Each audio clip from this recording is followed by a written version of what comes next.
Isang portal nga ba ang natagpuan ng lalaking ito sa gubat? I don't know what I believe in when it comes to portals. This is gonna sound insane. These two trees. Mga kaibigan, sa videong in-upload ni The Bigfoot Files, ibinahagi niya dito na habang siya raw ay kasalukuyang nasa isang mountain hike, ay bigla itong napahinto sa paglalakad dahil nagdalawang isip itong daanan ang dalawang puno na ito na kanyang hinihinala na isa raw portal.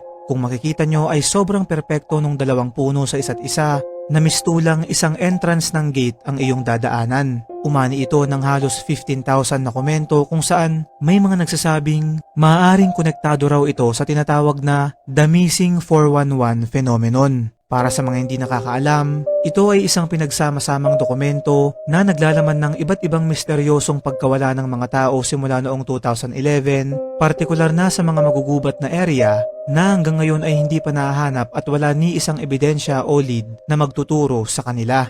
Ito ay pinagsama-sama at pinagkone-konekta ng researcher na si David Paulides at noon ngang 2019 ay ginawan ito ng palabas na pinamagatang Missing 411 The Haunted. Hanggang ngayon ay isang hiwaga pa rin sa ating lahat ang bagay na to at wala pa ring sapat na paliwanag.